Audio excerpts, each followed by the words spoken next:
یہاں پر ہمیں زریاب ہاشمی صاحب نے بھی جوائن کیا ہے. بہت شکریہ زریاب صاحب آپ کے وقت کا.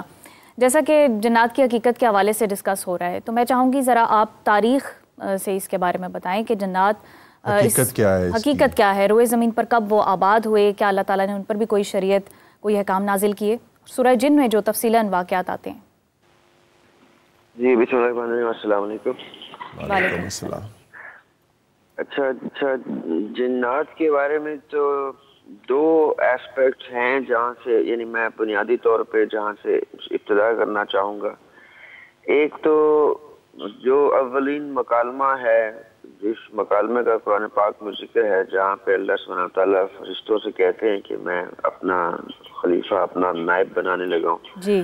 اور اس کے بعد وہ جو آدم علیہ السلام میں روح پھونکتے ہیں اللہ سبحانہ وتعالیٰ تو اولین جن جو ہے جس کا ذکر آتا ہے ابلیس وہ سجدے سے انکار کرتا ہے اور یہاں سے جن کی سیاسی حیثیت جو ہے نمایاں ہوتی ہے. صحیح.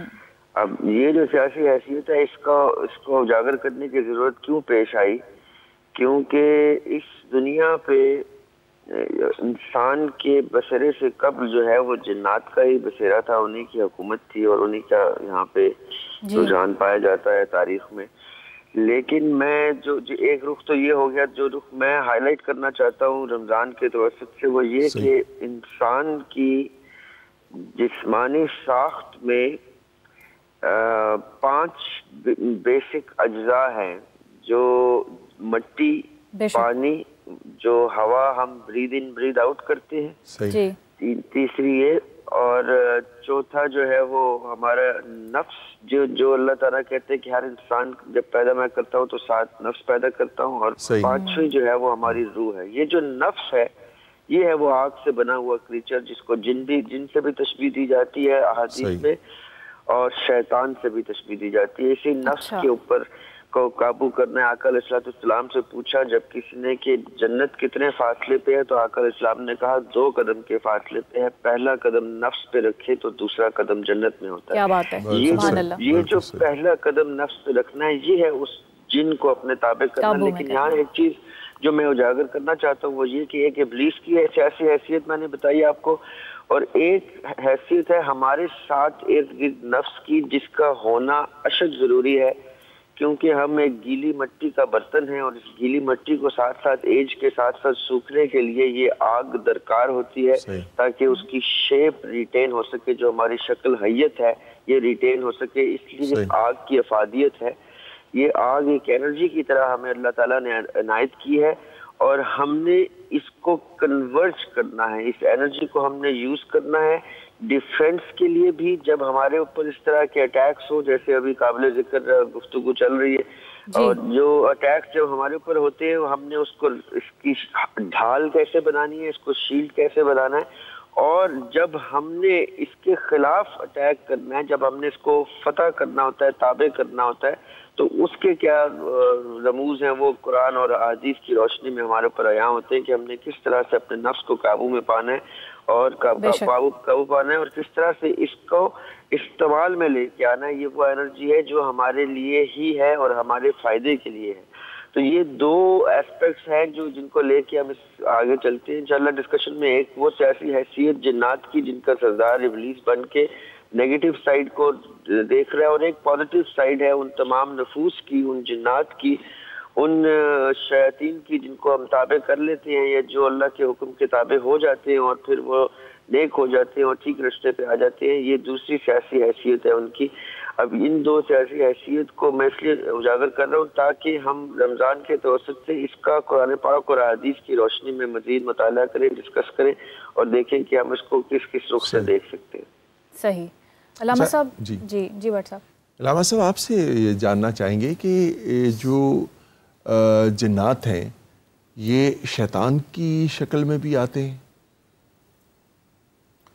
جیسے جنات اور شیاطین کا ذکر ہوا, کیا شیاطین کے فالوورز بھی ہوتے ہیں جن, وہ کس شکل میں آتے ہیں, کیسے فالو کرتے ہیں؟ دیکھیے جب ہم شیطان کی بات کرتے ہیں تو سب سے پہلے آپ کے ذہن میں وہ ایک کریکٹر آتا ہے جس کا ڈائلاگ قرآن میں درج ہے, یعنی جناب آدم علیہ السلام کے ساتھ اس کا عزازیل, اس کی آگے نسل ہے اور وہ ساری کی ساری نسل جو ہے وہ شیاطین کہلاتی ہے.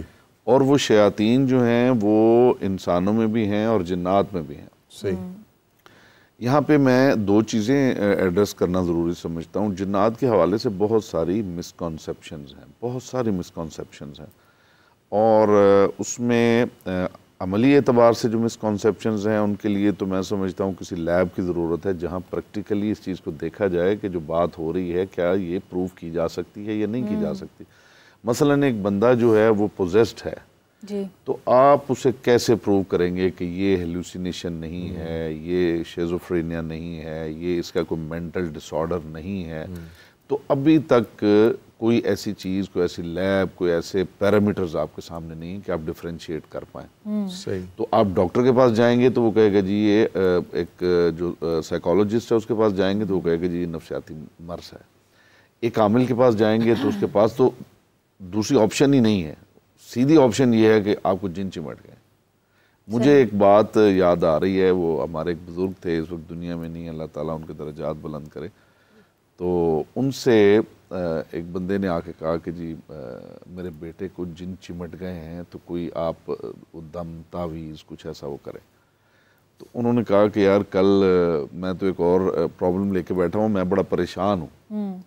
تو ان کا جی کیا پریشانی؟ ان کا یہ پریشانی یہ ہے کہ کل میرے پاس جو ہے وہ ایک جن آیا تھا, تو اس نے کہا تھا جی کوئی دم وغیرہ ہو تو وہ کر دیں, مجھے کچھ بندے چمٹ گئے. ٹھیک ہے, تو لگتا یہ ہے کہ بندے جو ہیں وہ جنوں کو زیادہ چمٹے ہوئے ہیں, جن بندوں کو کم. یہ ایک الگ بحث ہے کہ ہمیں یہ بھی ڈسکس کرنا چاہیے کہ جنوں کو بھی بندے چمٹے ہوئے ہیں. ٹھیک ہے, تو وہ جو میں جو بات اصل میں کرنا چاہتا تھا وہ یہ ہے کہ جو اہم بات ہے سر, قصے, کہانیاں, سٹوریز ساری بہت ہیں, اور جنات کے وجود کا انکار جو ہے وہ یقیناً قرآن کا انکار ہے. ظاہر بحیثیت مسلمان فرمان رسول اللہ صلی اللہ علیہ وآلہ وسلم کا انکار ہے. تو وجود کسی چیز کا ہونا ایک الگ چیز ہے, لیکن اس وجود کے بارے میں جتنی گفتگو ہم کر رہے ہیں کیا وہ بھی ویلڈ ہے یا نہیں, یہ ایک الگ مسئلہ ہے, اس کو ڈسکس کرنا ضروری. اچھا, دو پوائنٹس جو ہیں جن کو میں سمجھتا ہوں بہت اہم ہیں. ایک پوائنٹ یہ ہے کہ جب ہم کتب کو پڑھتے ہیں تو اس میں ہمیں ملتا ہے کہ رسول اکرم صلی اللہ علیہ وآلہ وسلم جو ہیں ان کی 5 مرتبہ 6 مرتبہ 7 مرتبہ جنات سے ملاقات ہوئی ہے, اور وہ بڑی ایکسیڈنٹل سی تھی ملاقات کے, اچانک جنات وہاں سے گزر رہے تھے. اور یہ بڑی اہم بات ہے جو میں کر رہا ہوں, اور اس پلیٹ فارم سے یہ جانا بڑا ضروری ہے. تو وہ رسول خدا صلی اللہ علیہ وآلہ وسلم اپنے ساتھیوں کے ساتھ, صحابہ کے ساتھ بیٹھے ہوئے تھے, جنات وہاں سے گزر رہے تھے, تو اچانک انہیں لگا کہ کوئی بڑی اہم بات ہو رہی ہے, تو انہوں نے دے اسٹارٹڈ لسننگ. تو پھر انہوں نے بتایا کہ جی ہم نے ایک ایسا قرآن سنا ہے جس میں ہدایت ہے, اور وہ جا کے انہوں نے بتایا. اچھا, وہ 6 مرتبہ ہوا, 7 مرتبہ ہوا.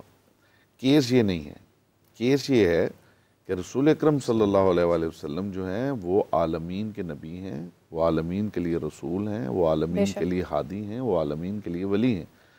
تو ایسا نہیں ہے کہ ایکسیڈنٹلی کبھی ان کی جنوں سے ملاقات ہو گئی اور جنوں نے ان سے کچھ سن لیا, بلکہ مستقلاً جنوں کے وہ ہادی ہیں, اور جن جو ہیں وہ ان سے رابطہ رکھتے ہیں, جن ان سے کنسلٹ کرتے ہیں, جن ان سے پوچھتے ہیں اور ان کی ہدایت کرتے ہیں. تمام جہانوں اور تمام جانوں کے لیے وہ رحمت وہ ہیں. ٹھیک ہے, تو یہ ایکسیڈنٹل نہیں ہے کہ وہ کبھی گزرے اور جنگل میں کچھ جن مل گئے اور انہوں نے سن لیا. اچھا, اس کے اوپر دلیل میں عرض کرتا ہوں. امام شافعی علیہ الرحمہ جو برادران اہل سنت کے امام فقہ ہیں, تو ان کے اشعار ہیں, اس میں وہ فرماتے ہیں کہ علی حبہ جنہ, علی کی محبت جو ہے وہ ڈھال ہے. قسیم النار والجنہ, علی جو ہے وہ جنت اور جہنم کے تقسیم کرنے والے ہیں. وصی مصطفیٰ حق کا, یہ رسول اللہ کے سچے وصی ہیں. امام الانس والجنہ, یہ انسانوں کے بھی امام ہیں, یہ جنوں کے بھی امام ہیں. سبحان اللہ. کیوں امام ہیں؟ اس لیے کہ رسول اللہ کے وصی ہیں. رسول اللہ کی حکومت جو ہے وہ جنوں پہ ہے, تو جو ان کا وصی ہے اس کی حکومت جو ہے. سلیم صاحب, الذی یوسوس فی صدور الناس من الجنۃ والناس, یہاں پر بھی جنوں کا اللہ تعالیٰ ذکر کرتے ہیں, اس پر روشنی ڈالیے. جی بالکل, جنات کا جیسے کہ تذکرہ ہو رہا ہے تو ان کی جو مختلف حیثیات ہیں ان میں ایک یہ بھی ہے کہ جنوں کو یہ اختیار دیا گیا ہے کہ یہ انسان کے اندر حلول کر سکتے ہیں. صحیح. ان کو یہ پاور دی گئی ہے, یہ مختلف شکلیں چینج کر سکتے ہیں, مختلف روپ دھار کے آ سکتے ہیں. اسی طرح انسان کے اندر حلول کر سکتے ہیں, جیسے ہماری بہن کہہ رہی تھیں کہ وہ بچی کے اندر آ کے تو وہ بولنے لگے, گفتگو کرنے لگے, ایسا ہوتا ہے. تو اسی طرح انسان کے جسم کے اندر حلول کر کے